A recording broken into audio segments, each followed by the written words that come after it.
Good. Thanks, Dylan.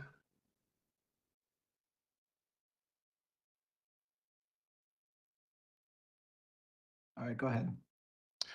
I think, as I mentioned, Mike is back east with his wife, whose grandmother is having health issues and needs to go into hospice care.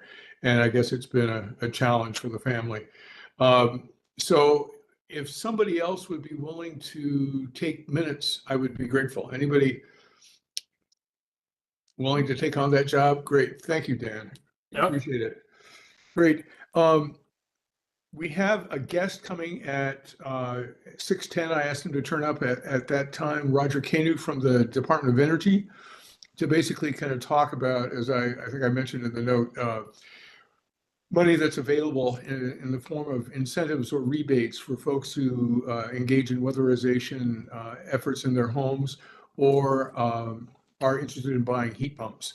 So I thought it would be useful just to figure out what exactly might be available for folks in West Linn and whether there's any opportunities for presentations that folks in the Department of Energy might be able to make. But let's go ahead and begin. There are no members of the public here, so I think we can go ahead. We're going to need to dispense with approval of the minutes since Mike was unable to kind of complete those and get that out to us. But I will send those out to you as soon as I get them, and then we can do an approval by just by email. So let's start off by just kind of checking in and anything that you would like to report from your experience this beautiful May. Pass. For the moment. Yeah. I'm happy to start. So, yeah, we did the, let's see, Craig, myself and Victoria did the Earth Day event, and that was, fun and nice getting to get together and talk a little bit. And I don't know if that's on the agenda for later, I think, but Yeah, right. yeah. So anyways, but participated in that. So I won't go into too many details, but other than that, I've just been doing a lot at the community West Linn Garden, trying to get my own lot in order. Got the idea of putting straw down from Victoria, so did that. And doing a lot of gardening in my own backyard as well. So I think we're all just real fortunate with this beautiful weather, kind of a good time of year to do all that. And then working in the garden made me think, and I think, Victoria, you've brought this up before about perhaps talking with the city about additional garden space at a different park or what have you. Because I think you had said in your role as president of the community garden that there were like 40 folks on the wait list or whatever. Anyway, it's just something it got me thinking about it. Like it would just be really nice, if we could find another space for those folks on the wait list and what have you. But so just honestly, gardening's just been on my mind. So Yeah. yeah. So I can respond to that a little bit later. Sure. Okay. Yeah. So welcome, Roger. We're just going around the circle, kind of doing a check-in. As we do so, I'll ask each person to share their name as well. So my name is Greg Smith, and I'm one of the co-chairs. And I think, as I mentioned, Mike is back east on a family issue. But Dan Reeser was just speaking. And so why don't we go on, Kate? You can be next if you don't mind. Great. Yeah. Hi, my name's Kate Jaspers. Yeah, all is good with me and my crew, and we're doing all the spring stuff. We're busy with birthdays. My older two, one of them has a birthday next week, and the next one has a birthday the week after. So we're doing all that stuff, and it's like piano recitals and baseball games, and we're kind of in the thick of all that stuff, which is super fun. And we are also getting our garden planted. Actually went over to Bosque Del Natives today, which I love that place. To look at, like, we have some backyard area that needs something that's like been covered with English ivy just from before we lived there, and we're wanted to get rid of that and maybe put like some more water leaf and some other types of native plants instead of English ivy. Kate, did you already buy the water leaf? Mm-mm. I bought some a few years ago and it's spreading really well. It will do that. I spent a long time pulling it out. Oh man, it's Right. I hear that. But if one day I'll have you over and you'll see the area and you'll be like, okay, I understand. Okay, yeah. I've actually got a bunch of wood sorrel that I would be willing to donate, as well as bleeding hearts. Oh, So nice, yeah. if you wanted to swing by, you can take a look at them. Yeah. And we can, just communicate with me via email and we can come up with a time. But I'd be happy to share. The wood sorrel really takes off, and at least in the shade, makes a wonderful ground cover. Yeah, we've got some shaded and some kind of partly Yeah, sunny yeah. areas to cover that needs some help. Good. Thanks. Well- I'm Victoria Meyer. I don't have anything else to say tonight. So I'm Greg Smith. The one thing that I'd like to share is the climate change breakfast group that I've been involved with for 5 or 6 years is meeting tomorrow and talking about an issue that I hadn't really been aware of before, and that is biomass being used as a substitute for coal. And so large tracts of forests in the southeast are being turned into wood pellets that are then being sent to Europe to be burned in former coal plants. And because the wood pellets are seen as a green fuel and a climate-friendly fuel, it has just kind of blossomed as this huge industry over the last 5 or 6 years that European countries are using as a means for meeting their climate goals. And so I've got a film called Burned that it really kind of lays out the situation. So if any of you are interested, I'd be happy to share the film with you. It's online, but it's just a new issue that I just hadn't been familiar with. So Victoria, Dylan, while she's going, what about you? Yeah, things as far as things that are not on the agenda. John Williams and I got together on the sustainability consultant scope of work. So we've made a little movement on that. We'll be sending it to them pretty soon and getting a price. And go ahead. What was that? Can you not hear me? Just lost Dan. Oh, He'll be coming back. Um, Yeah, I'd mentioned this to everybody on an email yesterday, and the kind of the different issues that we were interested in having the person take a look at. So if later in the meeting, if anybody has something to add to that, we can share that with John and with Dylan, and they can get that to the consultant. But I'll speak more about that later as well. sure.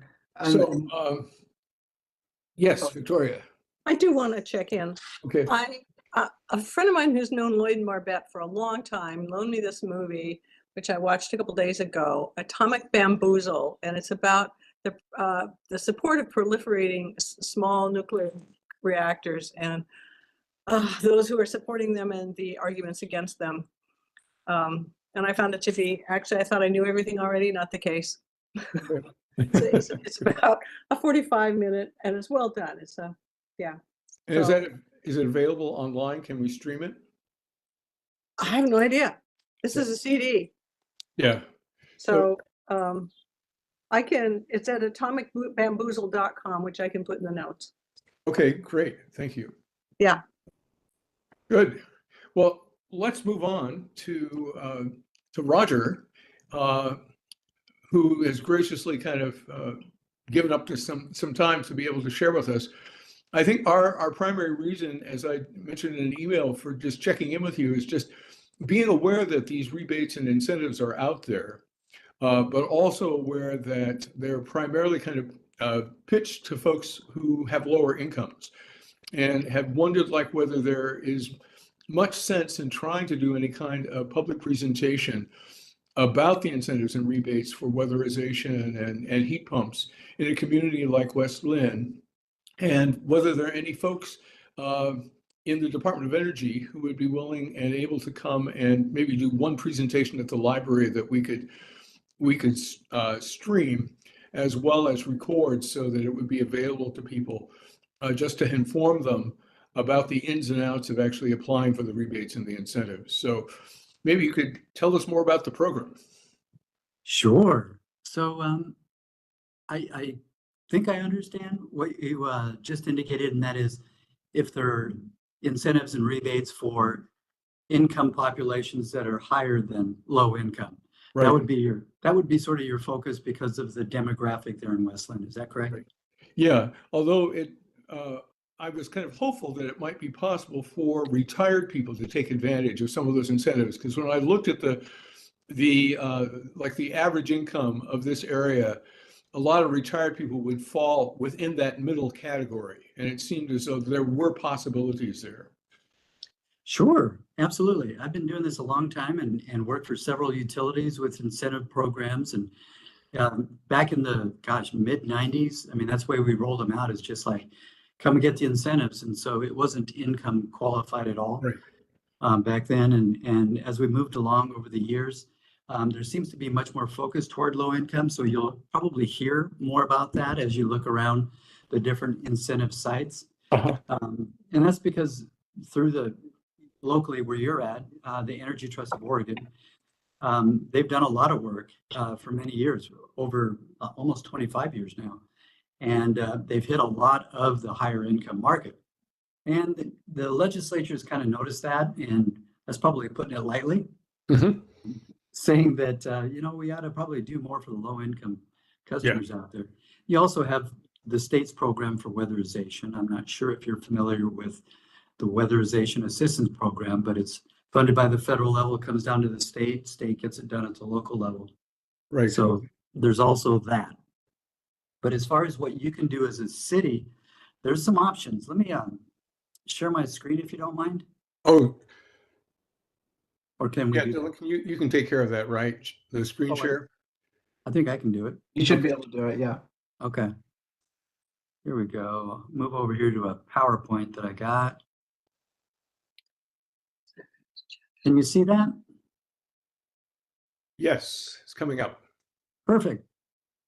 All right, so I just wanted to do a quick presentation slide for you here, just so you make sure you have my email address and everything. Let's see. I'm not seeing my screen that I can move this PowerPoint on. That's a little bit troublesome. Here we go. I think I can get there now. There we go. Great. So I'm just going to give you a general overview of what the state offers, and then we can kind of talk about specifics, okay? Excellent. At the top of this slide, you'll see the Department of Energy's main homepage. And don't let it shock you when you get there. If you haven't seen it, it's a mass of information, and you really got to hunt around and look at things. But you can go deep on this website. I'll always be around to be able to help support questions you have, so let that be said. Okay. The first one that I mentioned here is the Oregon Solar and Storage Rebate Program. It funds solar and storage with paired storage systems, and the focus of that program is low and moderate income homeowners and organizations that serve them. So that's in that lower income category that we were discussing earlier. Probably not something that Westland wants to go after. But there's also some heat pump incentive programs that we have available. Community Heat Pump Deployment Program, that's on our website as well under heat pumps. And I provided the link that gets directly there. And then the Oregon Rental Homes Heat Pump Program. So you can look at specifics on those two as well. Another one that we have, it's a Community Renewable Energy Grant Program. We call it CREP, just because it's a lot easier than that mouthful. It provides heat pump incentives for a community. And that might be something that at the city level, they may be interested in. Also want to make you aware of upcoming, it's not here yet, but it's one of the largest investments Oregon has received for energy efficiency or renewables, and that is the Solar for All program. You may have heard about it, talked about on the news and other social media. $86 million to help fund or to reduce costs for solar installations The focus is low income and disadvantaged communities. Not sure how that applies to West Linn, but I'm sure there's some applicable folks there as well. That program won't even begin to be opened up until probably early 2025. That's going to be a big one, though. It's going to move the needle on more and more people getting solar on the rooftop. So, Is that run through Oregon Energy Trust at all? no, that's going through my agency. the Okay, Department of your Energy. agency. Yeah. Good. Should I take a moment and just talk about how the ETO is structured versus my agency? Would that be helpful to the group? How about other folks? Yeah, sure. Sure. Okay, back in about 1999, the legislature established Senate Bill 79, I believe, is what drove it. And that gave every utilities, every IOU or investor-owned utility in the state, meaning Northwest Natural and Pacific Power and PGE and the other gas companies that are investor-owned, they have to pay 3% of the revenues into a pot of money. And then that 3% gets divvied out to different programs, but it funds the Energy Trust of Oregon.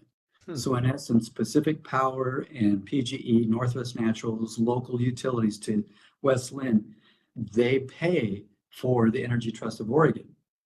And then the Energy Trust of Oregon takes all that money and disperses it out through incentives and rebates, many other things to just make that as simple as possible. But that's how that part of a body works. It's not government, it's a legislature established entity. Got it. Where the Department of Energy is another agency within the state, kind of like Department of Administrative Services and Department of Transportation. We're a state agency.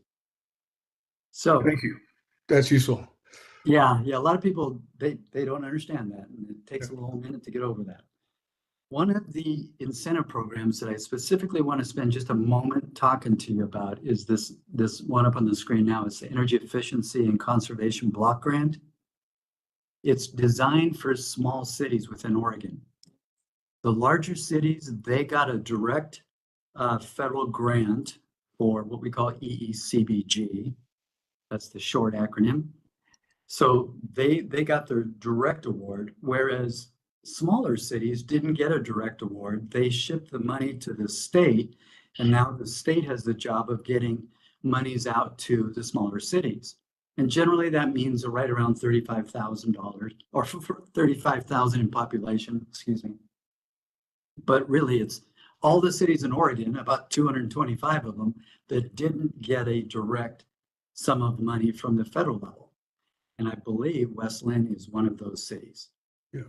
So can I ask a question real quick of Sure. Dylan, Sure. who is a city staff person?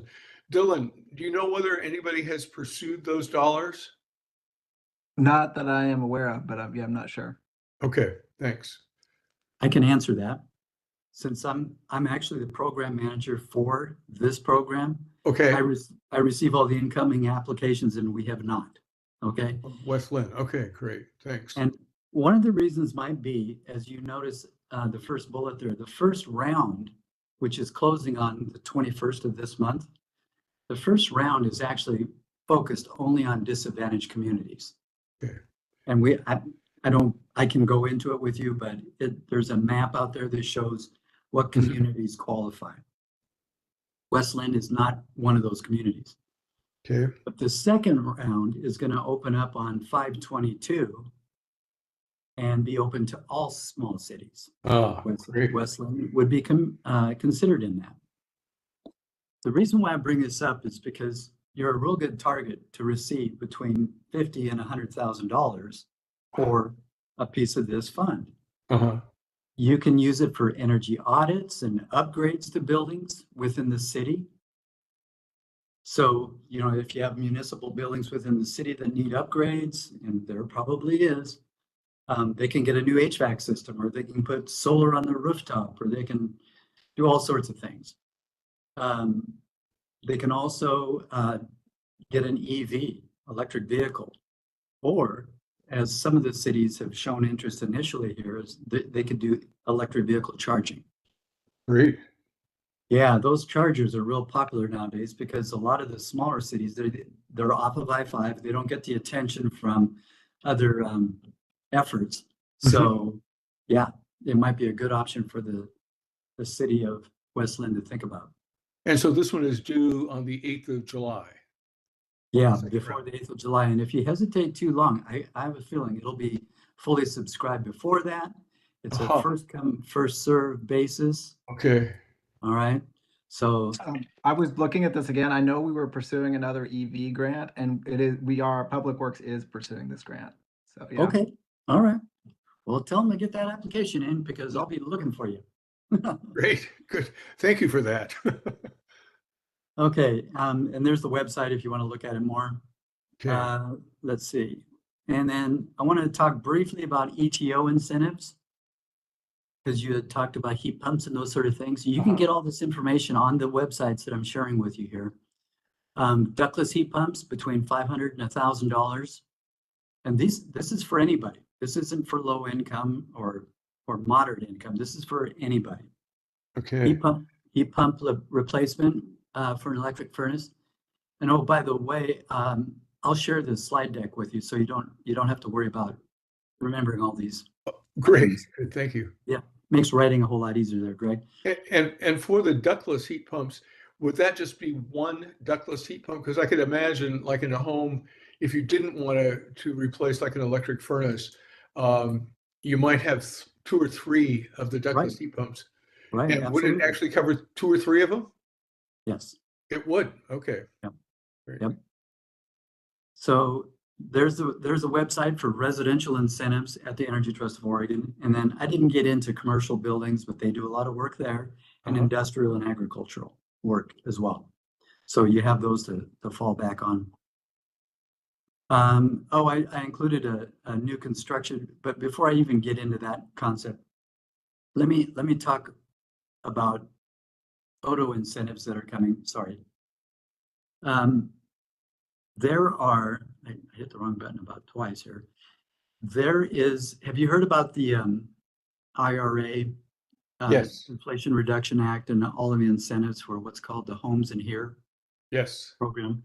Okay, that's a big deal. Like I said, I've been doing this a long time, and this even exceeds back in the Obama days when we had ARA.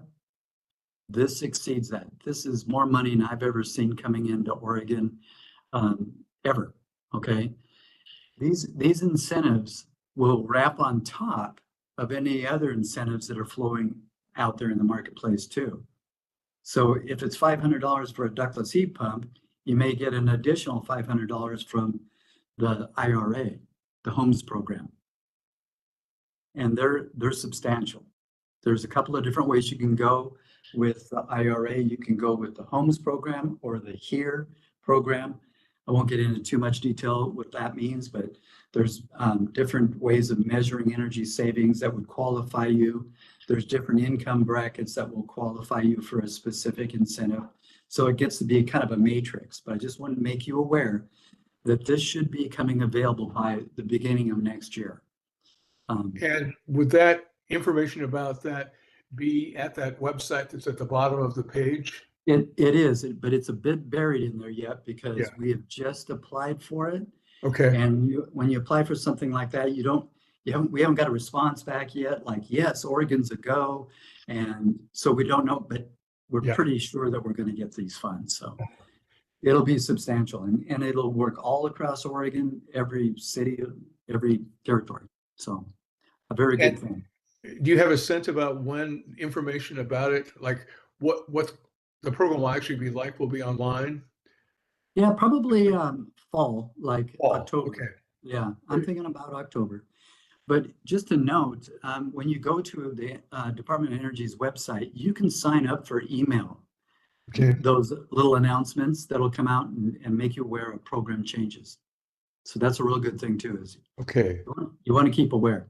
Yeah. But you have my email address, so you can always ask questions as well.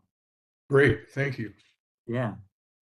Okay, I wanted to just briefly mention to you, because I've done a lot of work with cities in the past, and the topic is about energy codes always comes up when I'm talking to a group such as yours. Someone in the group usually brings up, well, why don't we just increase the energy code for our city? I don't know if you've heard of that been asked before, but it does come up quite often. And my comeback to that is, you can do that. You can lobby to have that happen. It's a whole lot of work for a city to get it done because right now we have a statewide energy code and it's substantial. Most cities don't understand, but our statewide energy code is a leader in the nation. So that if you wanted to increase the energy code within West Linn, you would get minimum benefit for a whole lot of work, and it would be quite a disruption to your city residents. Does that make sense? Yeah. Because Yeah. I've Yeah. looked at those codes and it did seem really substantial it and is. probably, again, a lot of work to try to change it at the city level when the state has already done something very substantial. Right. All right. Well, do you have any questions about what I've discussed? I'm more than happy to just go ahead and turn this off and come back to the room here. Let's see. I don't want to leave the meeting. I want to quit sharing. I'm going to try to unshare here. No, it still says I am. I haven't used this platform for a long time, so. It's awkward. Yeah, I see that now. Well, that's just unusual. Dylan, could you have an override? I was looking for it. I don't see anything that tells me to unshare. It's usually at the, go to the top of the screen. It might like be hidden and it shows up. Yeah, I'm not seeing it. Oh. How about the three dots at the bottom? I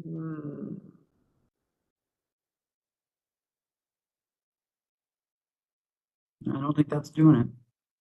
Well, why don't I just jump out and I'll come right back. Okay. Yeah.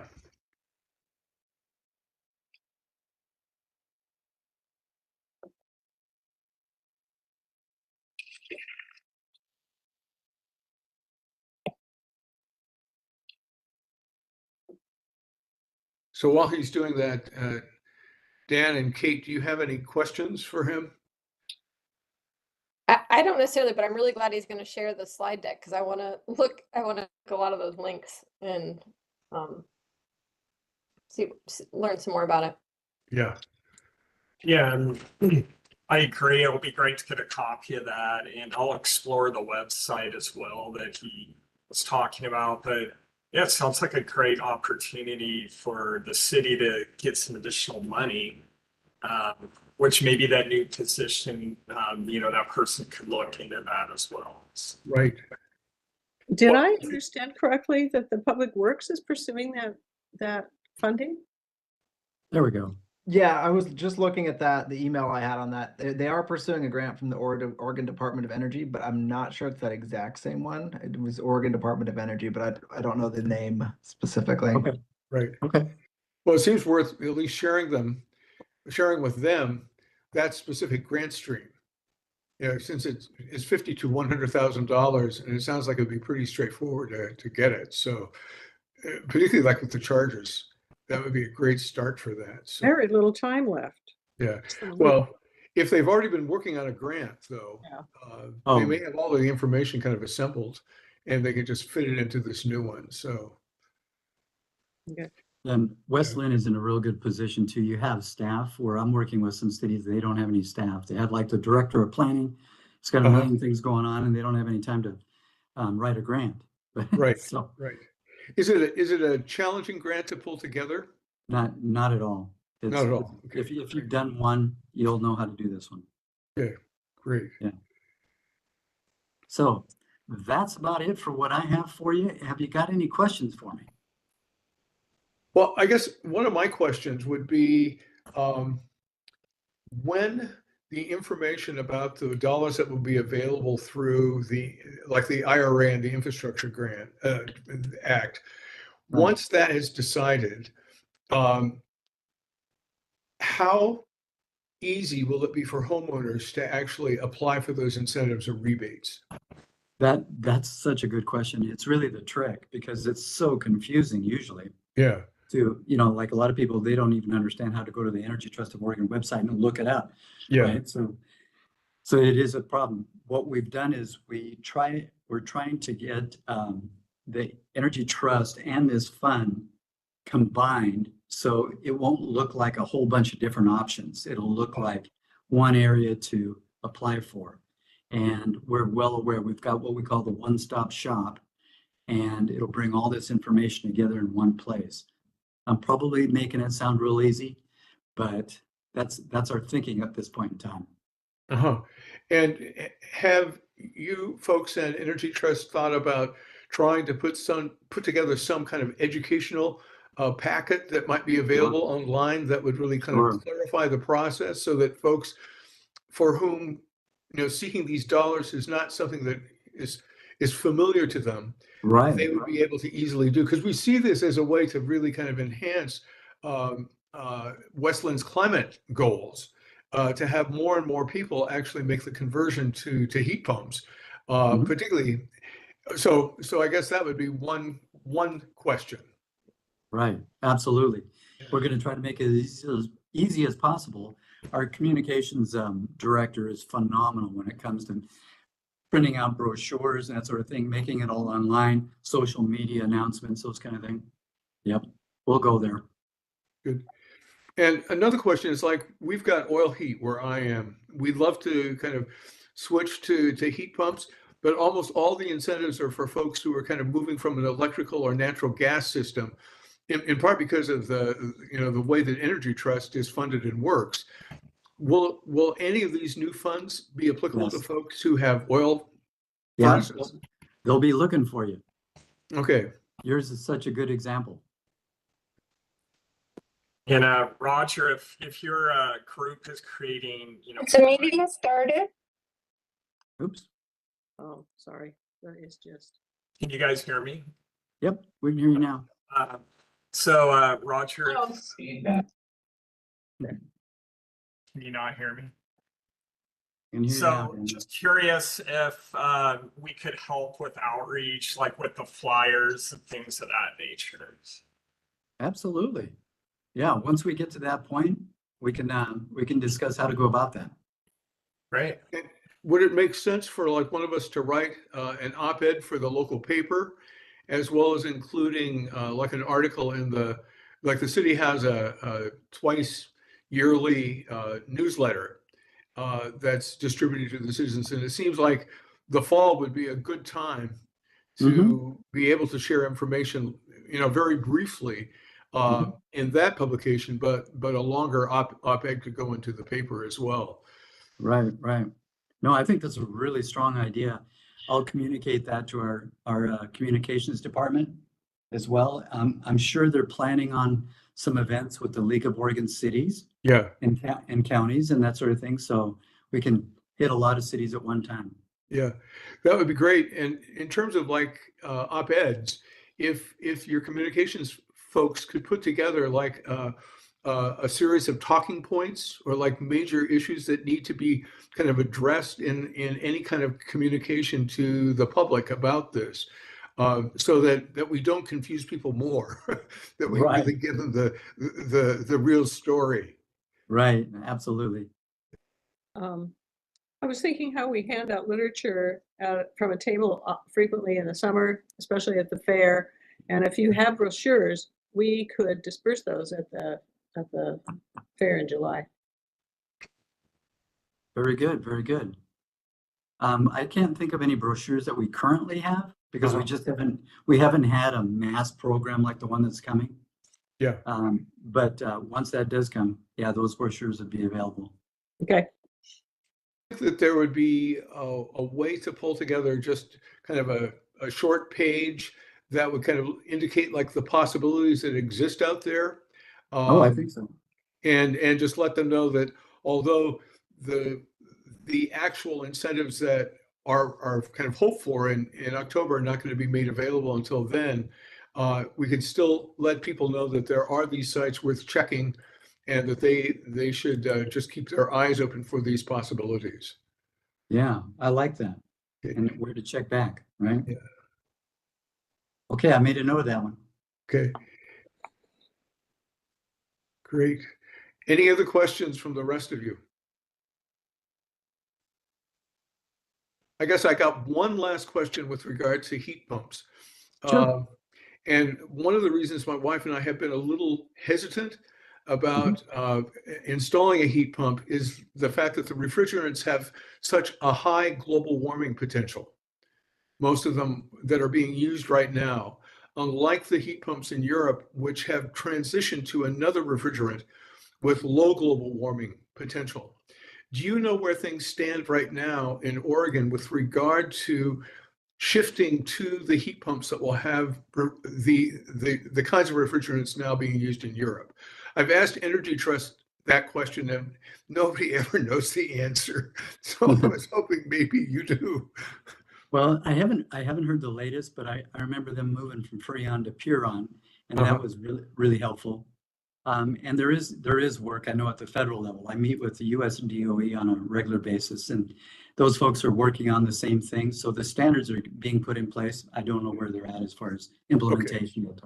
Yeah, good. Well, thanks for at least not looking at me as though I got coming from another planet or something. So I appreciate it. Right. Good. Have I got just one more minute to talk to you about another option? Oh, please do. You can take more. Yes. Because one of the things that are dear to my heart is home energy scoring. Have you heard about that? I have a general idea, but I haven't heard that specific term. Okay, well, the state years ago developed a statewide framework for assessors moving and working throughout the state. Okay, so if you want to have your home audited, you could call up a state certified assessor, one on a list. They would come out, collect about an hour's worth of data on your house. There's about 40 to 45 different inputs. What kind of windows do you have? What age is the house? What location? How is it placed on the lot? Whether or not you have gas heat or oil heat, those kind of data points. That assessor comes out, collects that information, goes away, inputs that information into a calculation engine that's run at the federal level. And it comes back and it produces 2 pages of a report. It's called the Home Energy Score.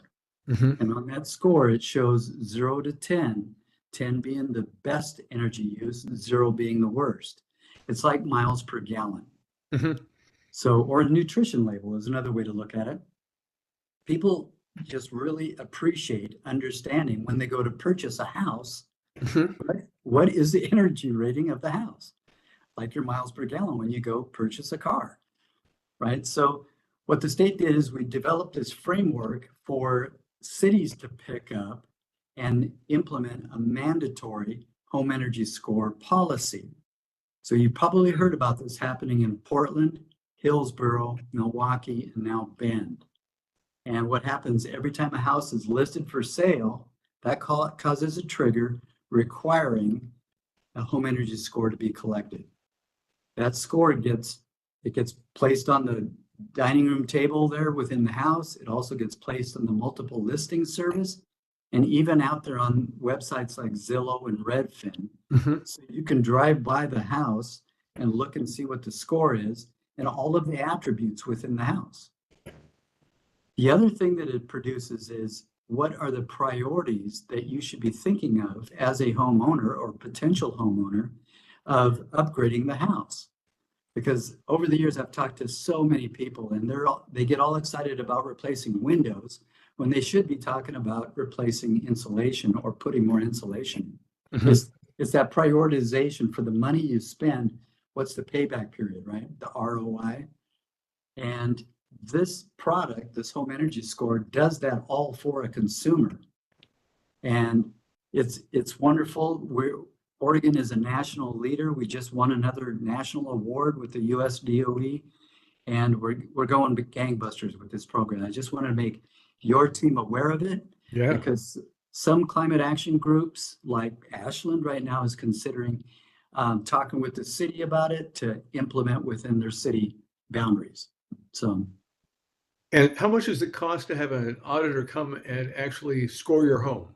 Yeah, it's averaging right now in the metro area about $150 to $250. Uh-huh. And If you- so if you're selling your home in the cities that are now requiring it, you have to absorb that cost in Yep. that whole Yep. process. Yep. The cities, they'll put aside a fund, like, I think, if I'm not mistaken, I think Portland set aside like $4,000 for low income residents because, not everybody can afford $150, even if they're selling their house. And it's vastly untapped, that fund. Uh-huh. It just doesn't, everybody's willing to pay. Because when you sell your house, everything's expensive. $150 is not like No. breaking the bank, right? Dylan, do you know whether anybody in the city has talked about this with regard to a revision of the CDC? No. Oh, it's like a good project for us to potentially take on. So thanks for telling us about it. Yeah. Several cities Great. have it as a line item in their climate action plan to Uh-huh. be implemented over time. So, I mean, Salem, Hood River. So lots of cities are doing it. And Bend as well. So Portland, Salem, Hood River, and Bend are the cities. Has Eugene? Eugene's looking at it too. Okay, looking at it then. Yeah, Great. no. Good. Salem doesn't have a mandatory policy yet, but it is a Uh-huh. line item on their climate action plan. Got it. Excellent. All Well, right. any other questions? If something comes up, feel free to contact me. I'm right here. Excellent. Well, thank you so much. This has been great, Roger. This is exactly the kind of information I'd hope to get. Yeah, Oh, very So, good. Very good. it's very yeah. encouraging. Yeah. All right. We'll talk to you later. Good. Thank you. Bye-bye now. Bye-bye.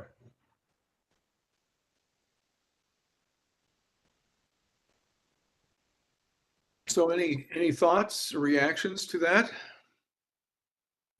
Hello, Keith's daughter. Right. Well, that's a lot of information to digest, and it's some exciting opportunities, it sounds like. So I'm excited to kind of dive into it on their website and stuff. Good. So, And when Roger sends the PowerPoint to me, I'll forward it to you so you can just easily download all of the sites. So that's Okay. good. Okay.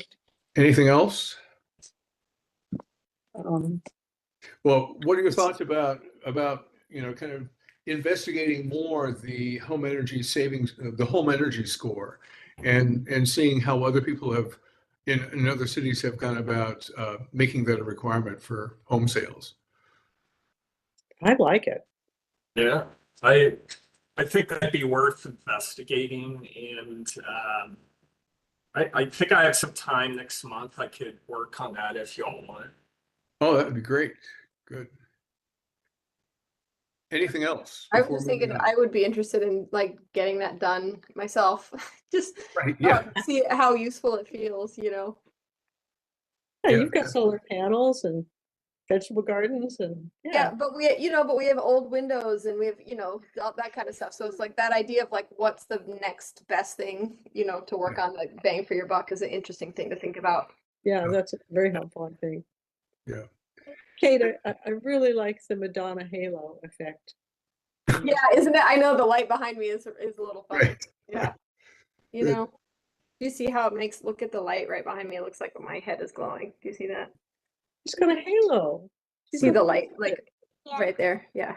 It doesn't look like So- line. We've Yeah. got a number of items on the agenda. I Yes. think we can go through this moderately quickly. With regard to Earth Day celebration report and discussion, Dan and Victoria and I were there for a block of that time. Do you have any other, observations, Victoria or Dan, from what our experience The was? networking to be very useful. Met some interesting people. But it was the venue and the weather did not help. Yeah, I think mainly the weather, I believe, was a factor. It seemed, relatively quiet. But nevertheless, I mean, I thought, we had a few folks dropping by, and I think Victoria, you and I were chatting with the executive director from the Tualatin River Keepers. Glenn, Yeah, Glenn. And he had suggested or made an offer of getting the SAB out on the river at some point oh, this I'm so summer. glad you remembered that. Yeah. Yeah, and kind of giving us an educational tour of the river and the watershed and what's going on. So I would love to, us follow up with that. And Yeah. I have his card, so I could do it, or Greg, or Yeah, I've got his email as well. Okay, And so good. I'd forgotten about that, but I think it would be a great idea. And Yeah. I actually just got the notice about their Discovery Day this year, which is when they really get the public out on the Tualatin, and it's really been kind of a centerpiece of much of their work during the years that they've existed. But I really liked Glenn. It'd be fun to spend some time with him and really get his take on the river, because it's a central element of our environment here in West Linn. Yeah, it really is. I mean, especially in the Willamette area, it's it's right here, and so I think that would be just a really great opportunity for us. So I thought that was an exciting development that came out of the Earth Day event. I think it was Monday night that I picked up that he's already taken Mary Baumgartner out, and I think Rory went too.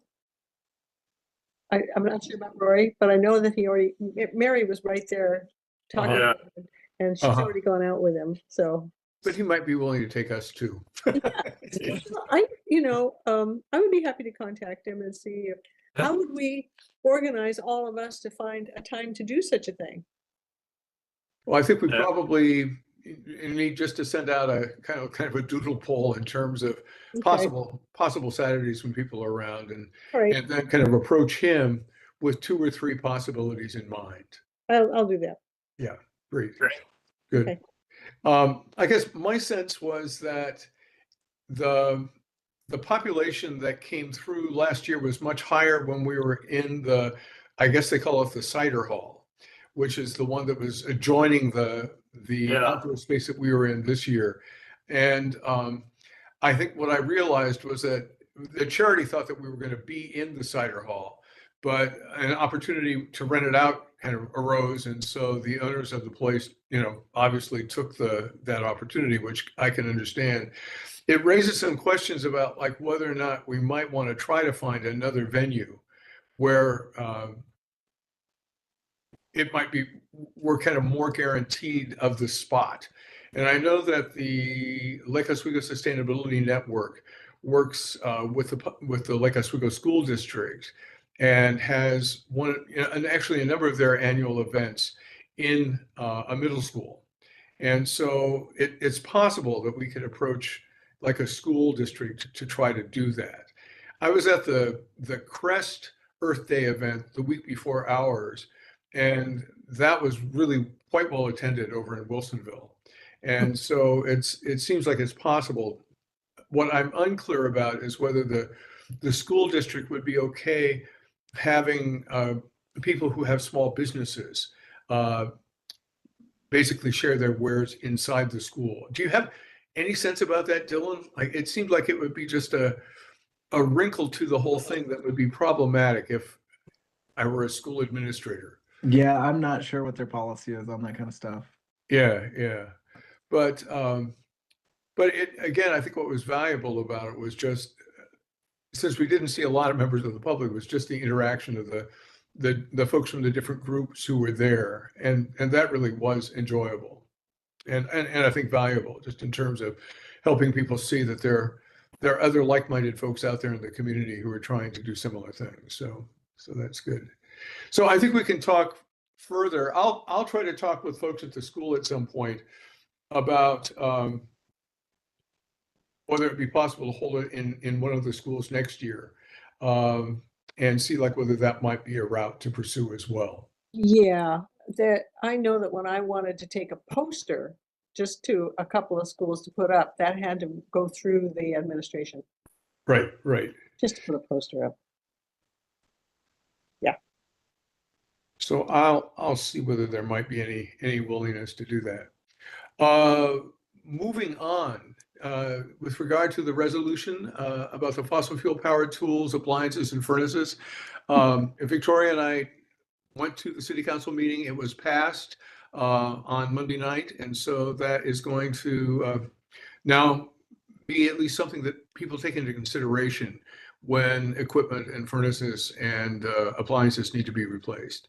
So, and it was a unanimous vote, and so I was encouraged by that. So, a good step.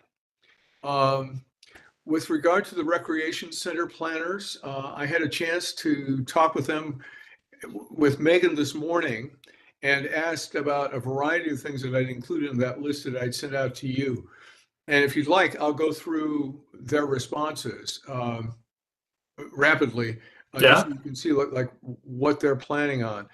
With regard to using photovoltaics for electrical power, they are planning to do that. I'd also asked about like whether they were considering solar water heating, and they said basically it doesn't make much sense anymore. They will be using heat pumps for water heating, which are more efficient. With regard to the siting, with regard to passive solar, they said that the glass and insulation is now kind of a more important thing rather than siding, but at the same time, they will think about solar potential with regard to that. Using the area as a shelter for natural disasters, they said there's clearly an interest in using it as a place where people could encounter cooling, clean air in a smoke event, as well as warming in the event of very cold weather. With regard to the earthquakes, it would require upgrades that will necessitate additional funding. So they're unsure about whether designing it to be earthquake proof is something that's not really currently on the plans. I asked about, okay, if it's going to be used as an emergency site, like for floods or fires or something else, would there be storage areas for emergency supplies? And they said that they'll take that into consideration. They're including efficient LED lighting and daylighting controls. With regard to the kitchens, it's not exactly determined yet whether it's just going to be the place will be for warming or actually cooking food, but they're totally for using induction ovens rather than gas stoves. They're really looking at ways that the entire site could be used as a venue for nature-based education, kind of thinking about the landscaping that's there, but also thinking about the inclusion of like a dashboard inside the building to look at like the amount of power that's being produced from the photovoltaics, water usage, et cetera. So really seeing the entire building as a tool for public education about shifting buildings. They also talked about just the challenge of doing native plantings and a pollinator garden, in part because it's going to be such a sunny site, and a lot of the initial plants would not be able to tolerate, like the native plants would be able to tolerate the amount of sunlight until the trees that have been planted there grow bigger. So it's a kind of a more challenging issue in terms of trying to figure out how to get to the point where you could grow more shade-loving plants. But I think it's part of the intent. With regard to the sourcing of building materials, they're going to be as local as possible. In terms of things like carpeting, they will be using carpeting that can be easily replaced and recycled. And they said, aside from the questions that I had asked, they'll be designing for equitable communities. It'll be multimodal, just in terms of making it easy to access for people with disabilities. There will be universal and family, as well as binary locker rooms. There's really working to try to create a healthy indoor air environment related to the environments, like not using any materials that off gas. There is a level of filtration that is required for smoke, but they aren't trying yet to kind of design it in such a way that it would be necessarily a safe place in the event of another pandemic, for example. Let's see. Oh, and there's going to be, I'll send out a notice about a meeting that they're having for the public a week from now.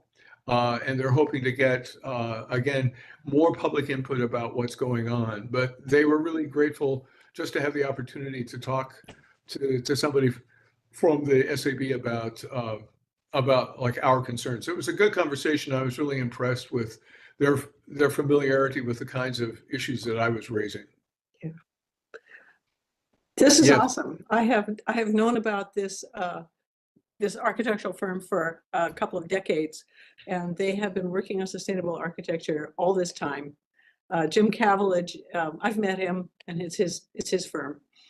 So I just know the family. Yeah, thanks. I'm really pleased to listen to all the specifics that you got from that conversation. It's just fantastic that they already are looking at all this stuff. That's Yeah, great. yeah. I think they're really keyed into kind of lead standards for architecture. They are. And you know, are really kind of very interested in trying to move in this direction. They've done a lot of the buildings at Clackamas Community. Uh-huh. Yeah, so yeah, they're good folks. Great. Any other questions or observations about that? Too bad the school district doesn't hire them. Though they did hire a really good firm to build Trillium and the kind of a sister school over in Wilsonville. Good, good. Yeah. Dan and Kate, did you have any opportunity to get together with the transportation board? I reached out to them, and the staff liaison, I don't remember their name, put me in touch with the chair, and the chair is out of the country and is going to get back to me. Okay. They said they'd be gone for a couple of weeks, and it was like maybe 2 weeks yesterday. So I thought I'd give them a couple more days before I bothered them again. Good, great. I know one of the questions that I've got with regard to the transportation board is that there's at least plans to build quite an extensive development on 7th Street down in the Willamette neighborhood, up above the old settling ponds. And the density is such, I think it's a good area to build in. The density was such, I was just wondering about the amount of space that would be available for parking. And so that would be one question to raise, like with the transportation board, as they kind of explore these issues, like how can neighborhood quality and just the quality of the environment in terms of natural resources be maintained in the face of really dense development.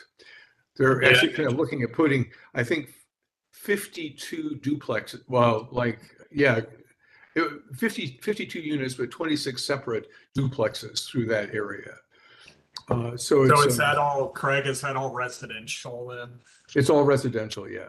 Will you kind of state that question again? I want to make sure I understand it. Okay, it's just that with regard to the building of dense housing, how are they going to deal with parking, like off-site parking? And I think when I talked to John Floyd about it, he said each of the units would be allowed one parking place, like in their driveway. But since so many married couples have 2 cars, that means the other car is going to be on the road, and there may not be much room at all for visitors. Yeah. And so it's I see kind of recreating the situation that you have in some neighborhoods in downtown Portland, where there virtually is no parking, and so it's an interesting dilemma, and it also relates to just the size of the road.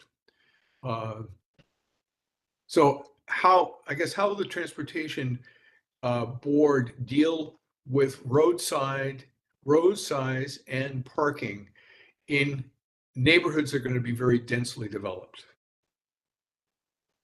Gotcha. Yeah. I think I understand. And the person did say, let me finish what I'm writing, and then I'm going to go back to something that, okay, road size and parking in neighborhoods that will be densely developed. That makes sense.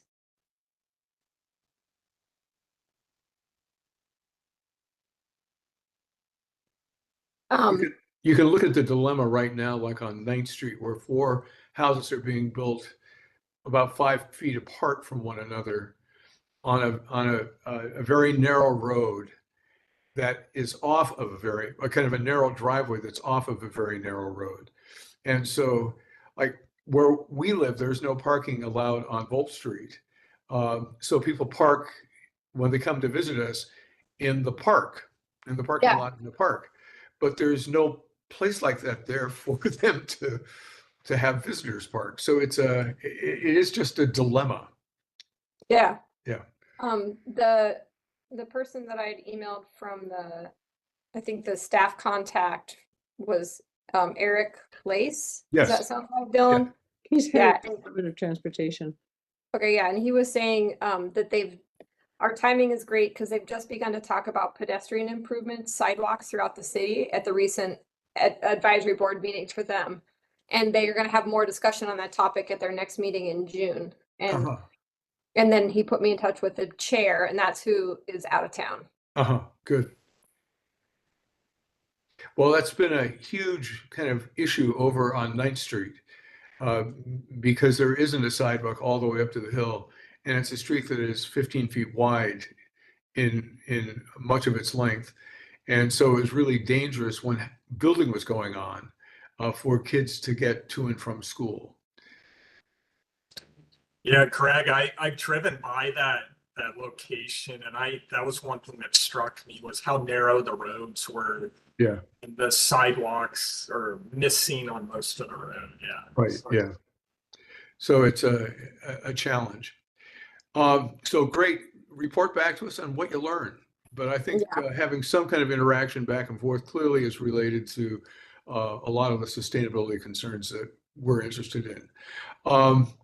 With regard to moving forward on proposals about gas-powered leaf blowers, I sent you a bunch of stuff that was that was set up by the folks in the Lake Oswego Sustainability Network. I've been kind of attending their advocacy committee meetings, and this is one of the things they're going to be talking about at the end in June.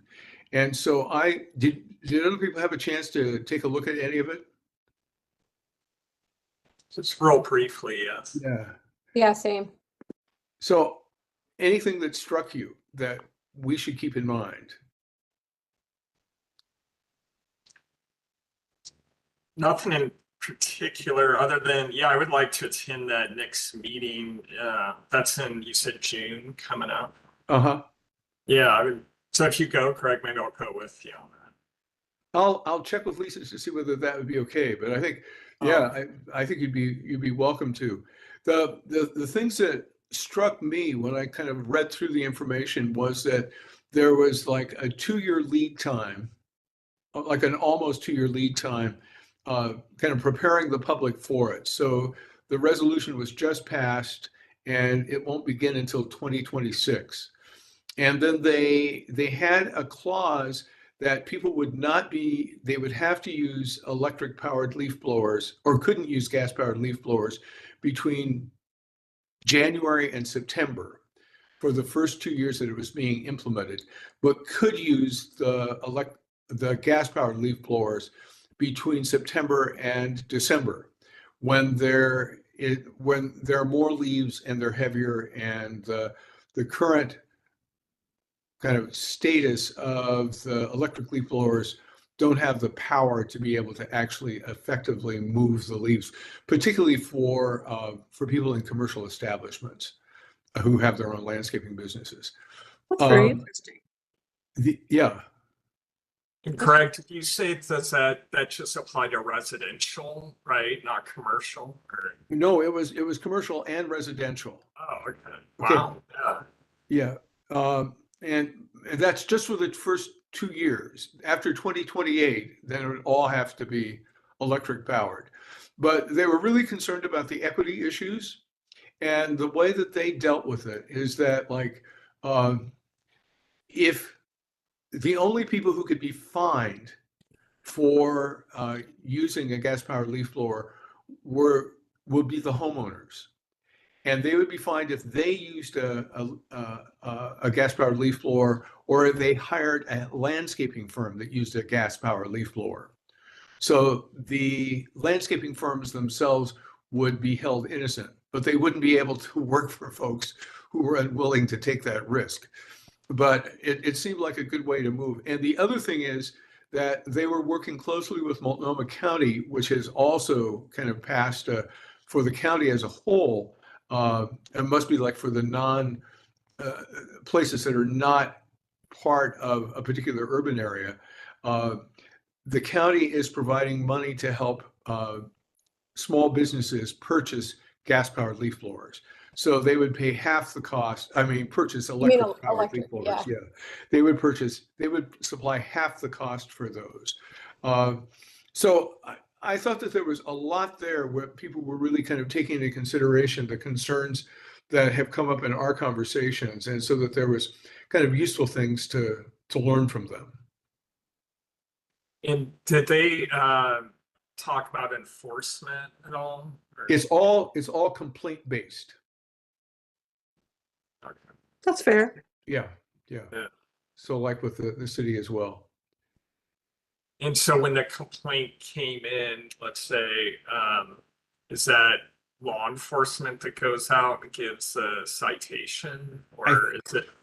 It I'm not exactly clear. It sounded like it was like through the county health department, or it was linked to the health department rather than to the police. Yeah, that makes sense. Yeah. Yeah. Yeah, because of the rationale for it is that it's damaging to people's health. And actually, in the Oregonian article about it, it talked about how burning a gas-powered leaf blower emits as much pollution as, this is like the car thing that you were talking about the other night, Victoria, as a car driving between Portland and Seattle, like a mid-sized sedan. So 1 hour of gas-powered leaf blower, the pollutant is equivalent to 1,100 miles driven by. Which is far more than to Seattle. Yeah. Yeah, it's almost like That's down to LA. Yeah. Yeah. Well, to San Diego, they said Portland to San Yeah. Diego. Yeah. So that was interesting. But it doesn't take a long time to get through all that stuff, but it's very fascinating to look at. But they really are clearly trying to figure out how to make it as it's not absolutely painless, but just to try to kind of reduce the amount of pain tied into making that shift. So I mean, that to me sounds like a great idea that they're trying to, turn the ship slowly, right? To try Yeah. to get people used to that. So I think typically that's a good idea. But yeah, it'll be interesting to see how it actually, plays out. Yeah. Sorry if Victoria, I interrupted you. oh, it's fine. This Zoom thing. In your research, Dan, have you discovered anything else that might be able to help us with the questions of, well, public buy-in, issues of timing and how it's rolled out, and the equity issues? Yeah, and I'm still researching this issue. I apologize. I thought I had a little more time on it, but yeah, so far what I've seen is it's definitely the trend is to do what Lake Oswego is doing, where you kind of roll it out, a little more like incrementally. That's usually a popular way to do it. And the issue that often comes up though is enforcement, like who's going to enforce it. What I've typically seen is throughout the country is complaint based, right? Like you're saying. So it sounds like Lake Oswego's really. It's actually Portland is the one that has implemented it. Yeah. It's Portland. I'm sorry. I thought it was Lake Oswego. Okay, so Portland, yeah, is embracing what is, what I've seen from my research throughout the country. So it doesn't sound like what they're doing is anything new. They're not reinventing the wheel per se, but rather, learning from what other municipalities have done. So yeah, sounds like some great steps. I'm excited to see what happens with that. I think the one thing that would be to our advantage with regard to the largest metropolitan area kind of adopting this process is that it's really going to kind of force smaller landscaping businesses to make that shift anyway. And Yeah. so if we were to kind of start, it'll take time for us to kind of get something like this through the city council. But by the time we would be ready to implement in West Linn, that transition may have already happened to a lot of the landscaping businesses. Yeah, exactly. I think, Portland needs, or, ideally needs to be the leader on it just because they have, the biggest impact on especially commercial landscapers, right? So, yeah, it seems like a good first step for the metro area. And yeah, it'll be, but yeah, it sounds like Portland's doing exactly what I've seen throughout the country. So. Good, good. I do have a funky detail about complaint-based, which is in West Linn, if you have a noise complaint, you do it to the police and they need to know the name and address of the person with the complaint. And it might be interesting to know if this is the same way with this complaint system with Portland. Yeah. Does the person making the complaint have to identify themselves? Yeah. Because a lot of people will back off at that point. Yeah. I would assume they do just based on. Yeah, you can't do it not right. Yeah, I mean, well, and this is a little different because this isn't criminal, it's, violation of code, but Well, that's true too of saying, hey, your kids are partying at 11 and I can't sleep. That's yeah, not, but, and also, like when people complain about, like, let's say you have a neighbor building a, giant tree house that's looking over your property right on the fence line or something, right? Yes. Like, I mean, they can usually, I believe the city has to tell, the party, like, who made the complaint, if you inquire. I don't think they tell them unless they inquire, so. yeah, it's different from place to place. I Right. don't know. It's just a funky detail. But it is an issue. And I think it's the sort of thing that leads people to not complain. Mhm. Because you want to be neighborly, and you also don't want to have your house egged. I know, right? I will say, I was working in downtown Portland a few weeks ago, and I noticed the landscapers outside my work were using electric blowers. They're in downtown Portland, so there's stuff, and they were commercial, so Yeah. that was kind of exciting to see. So. Yeah, I think the transition is definitely happening. Let me, Victoria and I can talk a little bit about I'll just kind of insert it before new leadership question. Our meeting with John Williams yesterday about the city's willingness to put up $15,000 to hire a consultant from the good company and basically talk to the woman that I had spoken with back in December about whether they'd be interested in working with us. I got back in touch with her. She said she would be interested in working with us.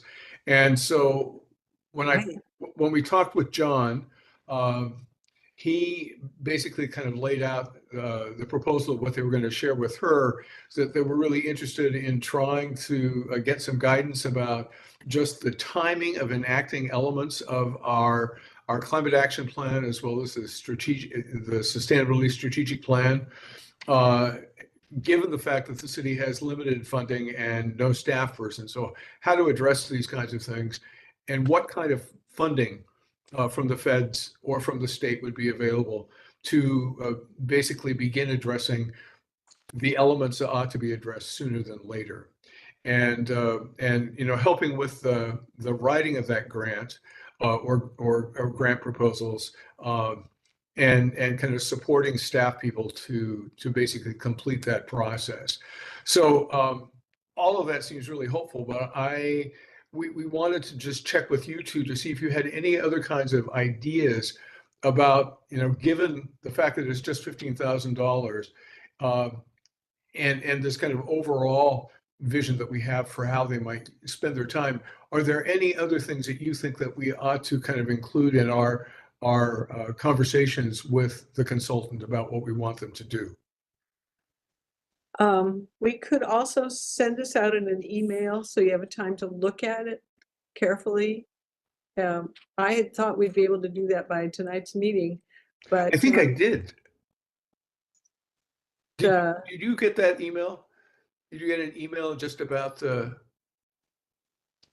I don't recall seeing it, but so if you did, I didn't see it. John said he was going to revise a couple of verbs. So Oh, I thought we okay. waited to send it out, but he did not do that by today. He did not do. Okay, so I guess All I have is the draft that he talked to us. yeah, and that's what I think I sent out. But Okay, so I don't recall seeing it in my email. I'm sorry. maybe I was waiting for it for John and just thought that I sent it out. So We I could will. we could send out the draft. Yeah, I'll send out the draft to you so that you can see it. And then if you could by, let's say Monday, if you have any thoughts about it and any other suggestions, get them back to me.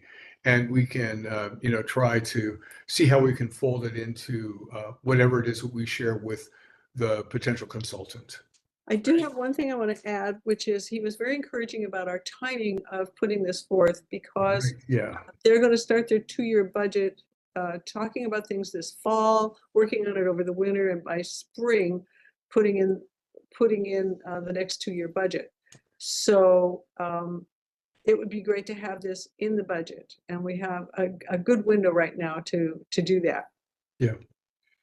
So it'd be the sort of thing to share with the consultant that if they can identify something that we ought to include, like in a budget request, by the fall, that Yeah. would be great. Yeah, good.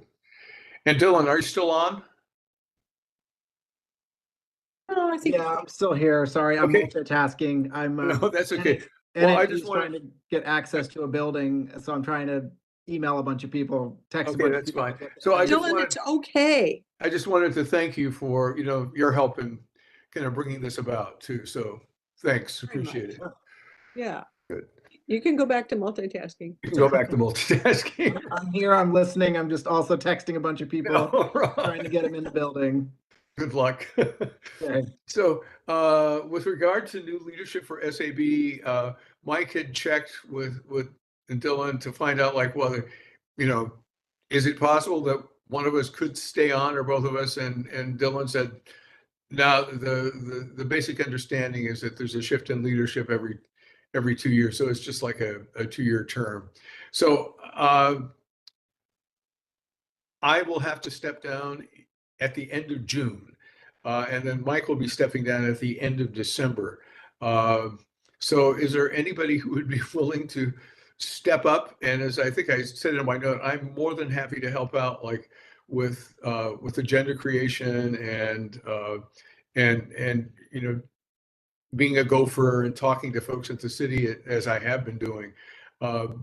And Mike is a great co-chair as well. So you'd have somebody, for the first 6 months working really strongly. So you don't have to say, yes, I'll do it right now. But if you could, like in the next, let's say couple weeks, if you're at all interested in doing so, send me an email.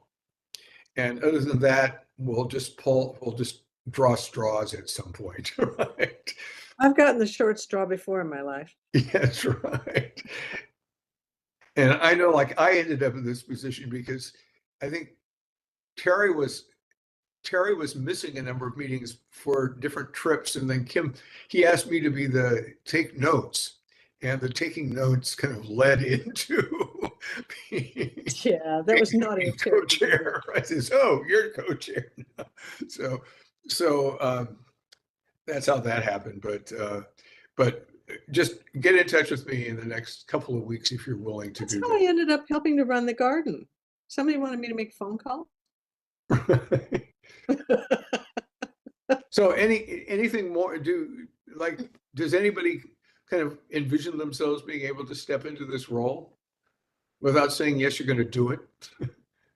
I just wanted to nominate Victoria and Dan. Well,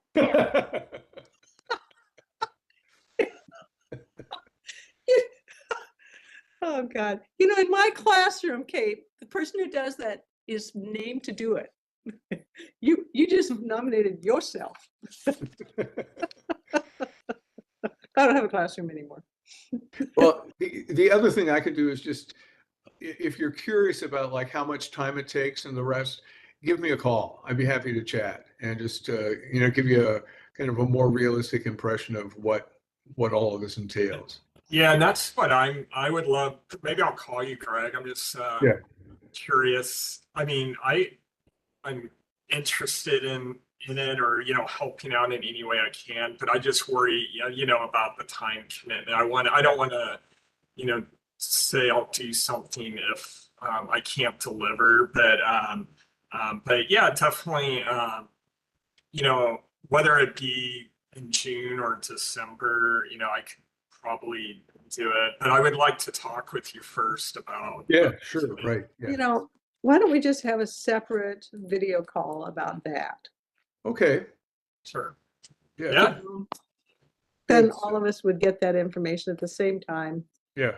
Yeah. and we could just have that chat. Okay, good.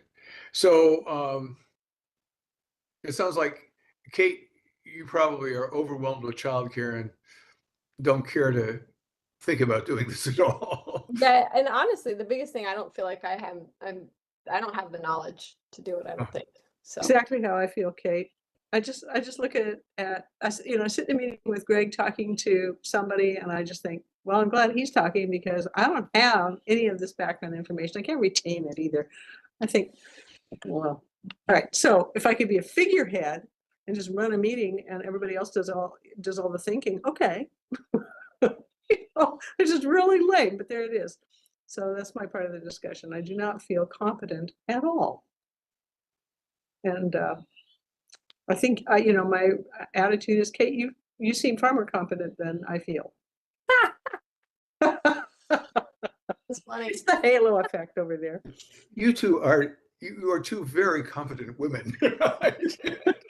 I think you could probably very easily step into the role, but I like that idea. Shall I just kind of send out a kind of a poll asking about possible dates? And Kate, if you want to join in, you are welcome to. And I may as well send make it a everybody, Thursday yeah. nights, because Thursday nights are already pretty well carved out. Yeah. So We'll just I'll check with throw- Mike when he gets back and ask him to kind of participate in the process, and we can just have a kind of a caucus about it. The other thing I mentioned to Victoria is that I've been kind of looking for other people to join the Sustainability Advisory Board, and there's a couple. Amy Shower has been running the Crest Center over in Wilsonville, which is the Wilsonville Center for Research in Education Science, Environment Science and Technology.